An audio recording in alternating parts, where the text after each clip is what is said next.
Ya, bismillahirrahmanirrahim. Assalamualaikum warahmatullahi wabarakatuh. Alhamdulillahirabbil alamin. Anak-anakku kelas 9 ya. Pada siang hari ini kita bisa bertemu kembali ya, meskipun secara online ya. Anak-anakku melanjutkan pembelajaran IPS ya. Jadi kita memasuki bab 3 ya. Isi dalam semester 2 nanti terdiri dari 2 bab ya, yaitu bab 3 dan bab 4. Bab 3 ini kayaknya lebih singkat ya, karena materi tidak terlalu banyak, tetapi nanti bab 4 itu lebih banyak ya, berkaitan dengan sejarah nasional. Kalau ini lebih banyak berkaitan dengan ekonomi. Oke, langsung saja anak-anakku kelas 9. Jadi pada bab 3 ini materi kita berkaitan dengan ketergantungan antar ruang dan pengaruhnya terhadap kesejahteraan masyarakat. Nah, jadi kalau kita ingat materi di kelas 1 ini sebenarnya mirip-mirip ya. Mirip dengan materi kelas 1 berkaitan dengan ketergantungan antar ruang. Oke, cuman lingkupnya lebih luas ya. Kalau di kelas 1 dulu ketergantungan antar ruang ini adalah lingkupnya nasional dalam arti perdagangan antar pulau. Tetapi pada bab 3 ini nanti dia mengarah kepada perdagangan internasional ya, lingkupnya ASEAN.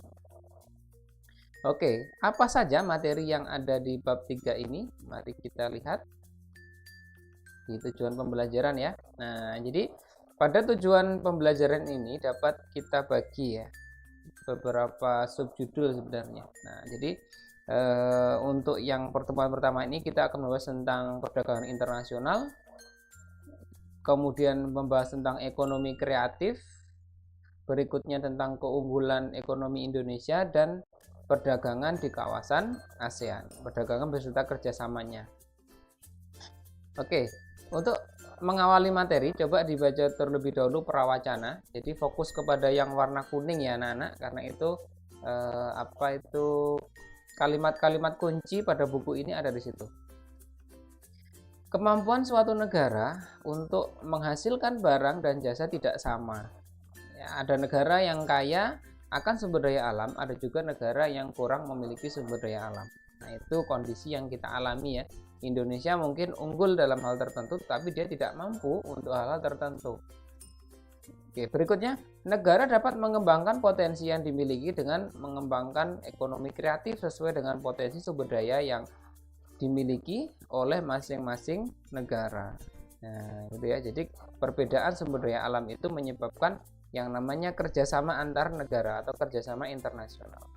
Nah, kemudian apa modalnya adalah membuat ekonomi kreatif ya, sehingga mampu dipasarkan ke luar negeri. Oke, langsung kita melihat gambar ya. Ini ilustrasi ya, atau gambar nyata ini ya, gambar nyata tentang kegiatan perdagangan internasional. Itu sebuah pelabuhan ya yang menurunkan barang-barang baik diimpor maupun diekspor. Oke, ini yang perlu dipahami, yang warna kuning diperhatikan. Jadi mengirimkan atau menjual barang ke negara lain disebut ekspor. Nah ini ya, jadi untuk membahas perdagangan internasional ini kita harus paham dulu apa itu ekspor. Negara pelaku ekspor disebut dengan eksportir. Kemudian masuknya barang dari negara lain disebut dengan impor. Ya, jadi kalau keluar itu X, kalau masuk impor. Kemudian negara pelaku impor disebut dengan importir. Ini definisi perdagangan internasional ya. Jadi bisa dicatat, perdagangan internasional adalah pertukaran barang dan jasa antar dua negara atau lebih dengan tujuan mendapatkan keuntungan atau laba. Nah, jelas ya, namanya perdagangan itu yang dicari adalah untung. Oke, ini perbedaan perdagangan dalam negeri dan perdagangan internasional. Oke, kalau perdagangan dalam negeri, kegiatan dilakukan dalam wilayah satu negara ya, tapi kalau internasional melibatkan antar negara. Pembeli dan penjual cenderung bertemu dan interaksi langsung, itu kalau perdagangan dalam negeri ya. Tapi di kondisi pandemi sekarang ini kayaknya dalam negeri pun banyak yang online ya, tidak ketemu antara penjual dan pembeli. Kalau di internasional kebanyakan pembeli dan penjual tidak berinteraksi langsung, tetapi menggunakan apa ini namanya, jasa ini ya, apa ini, penghubung ya, atau tidak bertemu langsung ya komunikasi lewat apa ini, telekomunikasi ya, telepon ya, email dan lain-lain. Mata uang yang digunakan sama ya, kalau dalam negeri mata uangnya rupiah, tetapi kalau perdagangan internasional yaitu mata uang yang digunakan berbeda sehingga menggunakan devisa. Nah, biasanya devisa negara ini berbentuk dolar, dolarnya dolar Amerika, karena kebanyakan perdagangan sekarang ini menggunakan mata uang dolar Amerika. Kalau dalam negeri tidak dikenakan bea masuk, hanya retribusi aja, tapi kalau perdagangan internasional dikenai pajak atau bea masuk. Kemudian biaya angkut lebih murah ya, kalau dalam negeri, tetapi kalau luar negeri lebih mahal. Jadi barang-barang impor itu apa ini, ongkosnya lebih mahal. Kualitas barang bervariasi, gitu ya. Jadi banyak ya, kualitasnya itu banyak, ada yang KW1, KW2, KW3 ya, itu barang dalam negeri. Tapi kalau barang luar negeri adalah kualitas barang harus mengikuti standar internasional. Jadi ada standarnya sehingga dia laku dijual di pasar internasional. Jadi kalau barang KW yang ada di Indonesia itu dijual di internasional nggak laku. Ya. Berikutnya perundang-undangan sama hukumnya nasional. Jadi aturannya sama. Tetapi kalau perdagangan internasional, peraturan perundang-undangan berbeda atau menyepakati dengan hukum internasional. Itu ya perbedaan perdagangan dalam negeri dengan perdagangan internasional. Berikutnya faktor yang mendorong terjadinya perdagangan internasional. Pertama, perbedaan sumber daya alam. Jelas ya, sudah kita bahas berkali-kali tadi ya. Di perbedaan sumber daya alam menyebabkan perdagangan internasional.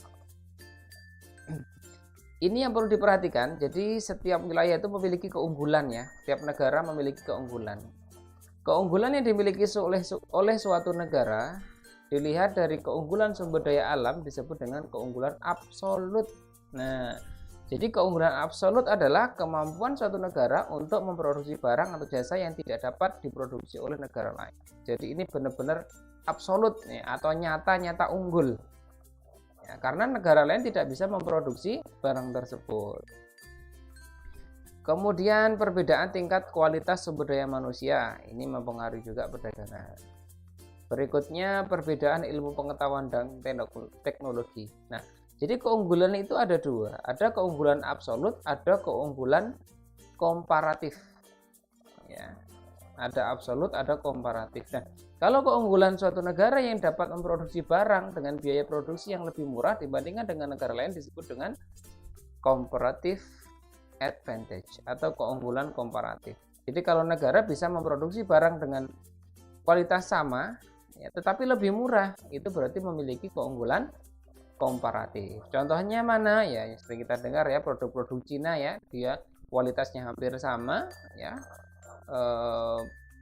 fungsinya sama, tetapi harganya lebih murah. Jadi Cina itu lebih unggul secara komparatif. Oke.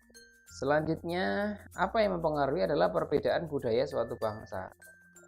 Dan ada faktor lainnya yaitu perbedaan harga barang, perbedaan upah dan biaya produksi, serta perbedaan selera. Oke, kemudian manfaat perdagangan internasional. Jelas ya, ada manfaatnya. Di situ ada 1, 2, 3, 4, 5, 6, 7, 8, 9. Nah, silakan dibaca sendiri ya. Banyak sekali manfaatnya, jelas. Tujuan akhirnya adalah mendapat keuntungan ya, mendapat keuntungan. Jadi jangan sampai perdagangan internasional itu malah merugikan, tetapi harus menguntungkan.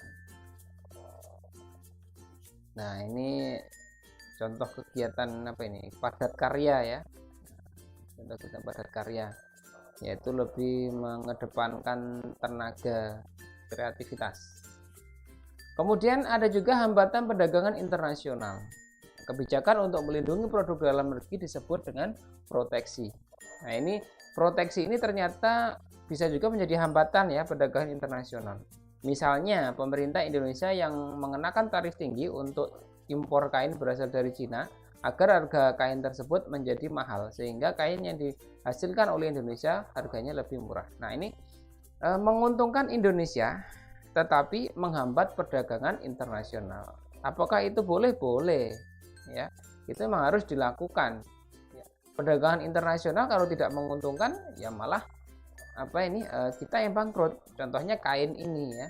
Kita mampu produksi kain, Cina juga produksi kain. Tetapi supaya kain di Indonesia tetap laku, akhirnya dilakukan yang namanya proteksi. Ya. Nah, dengan cara mengenakan tarif tinggi untuk impor kain yang berasal dari Cina. Berikutnya kuota. Ini bukan kuota pulsa ya kalau pedagang internasional ini ya. Nah, kuota adalah kebijakan untuk membatasi jumlah ekspor dan impor barang dari suatu negara. Berikutnya ada tarif. Tarif adalah kebijakan pajak atas barang impor dan ekspor.